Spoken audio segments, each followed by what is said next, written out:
If any one of these reporters were to go to anyone in the administration right now and say, what is your plan for when the COVID epidemic ends to be able to limit the flow of people coming across the border, they would tell you, we don't have one. We don't know. I think it would be fair to say, if you have a pulse and a marginal desire for a better life, you understand that we have a problem at the border. Federal taxpayers are paying millions of dollars for a decorative item so the Biden administration can tell the courts we're implementing MPP but not actually doing it. I'd encourage you to go back and look at the wall, because the Biden administration is saying we're closing the gaps. We're closing. The American people don't understand why a Nigerian doctor or a German machinist has to be vetted for years. But if you can jump the fence at the southern border, you're welcome. That makes no sense to them. By some polls, most Americans have concluded that President Biden believes in open borders. And many Americans also believe that the members of the Biden administration who are making immigration policy believe that vetting people at the border is racist. And all of that, in part, in my judgment, is why President Biden's poll numbers have been on a journey to the center of the earth. The American people don't think vetting people at the border is racist. They think it's prudent. This analogy in this column, I don't remember who wrote it, it's very appropriate.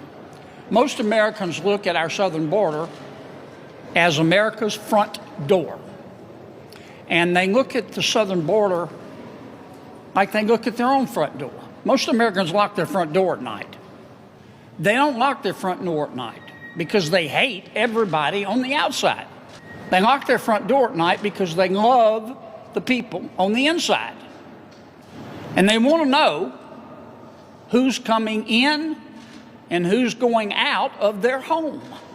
They see it as a rule of law and a safety issue. The Biden administration proposal and their detailed plan on what to do on the border is working exactly as they planned it to work.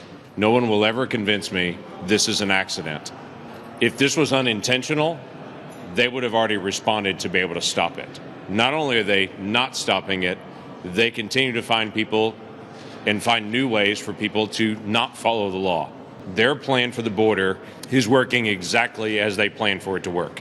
How do I know that? January the 20th of last year, President Biden stepped in the very first day, stopped border wall construction. He put handcuffs on Border Patrol and on CBP and told them they couldn't actually engage, took away every international agreement that we had with any country to be able to limit border security. He took those away immediately with no plan to substitute. If any one of these reporters were to go to anyone in the administration right now and say, what is your plan for when the COVID epidemic ends to be able to limit the flow of people coming across the border, they would tell you, we don't have one. We don't know. What they call Title 42 authority, the limited number of people they are turning around under the COVID pandemic rules, they have no replacement for that. I spent last week down on the Texas-Mexico border. I met with Border Patrol. I met with CBP.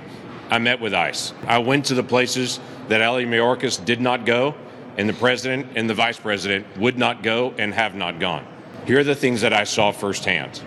And I would encourage any reporter to go check my facts on it and to go look and see on it. What I saw firsthand was a large-scale facility that they have set up for the MPP, the Remain in Mexico program. They're doing that because the federal courts have ordered them to reinstate that policy. That building is empty.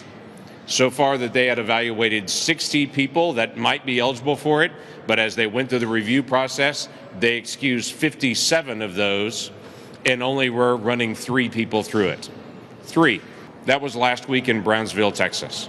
I'd encourage anyone to go look at that facility. The federal taxpayers are paying millions of dollars for a decorative item so the Biden administration can tell the courts we're implementing MPP but not actually doing it.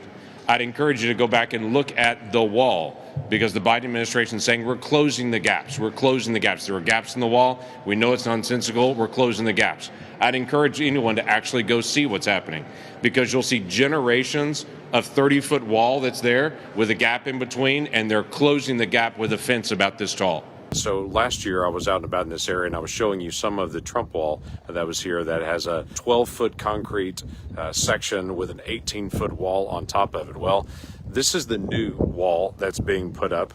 So maybe, I don't know, 6 feet tall of concrete and then another 6-foot section on top of it. And that's they're closing the gap in between. That's what's actually going on at the border. So don't believe actually the numbers and the statistics and things that are coming out. Go see it for yourself and know. And go talk to the Border Patrol agents, which will tell you every single person crossing the border pays between $4,000 and $30,000 per person to actually cross that border that they pay to the cartels. The Biden administration has been the greatest profit maker for the Mexican cartels that we've ever seen.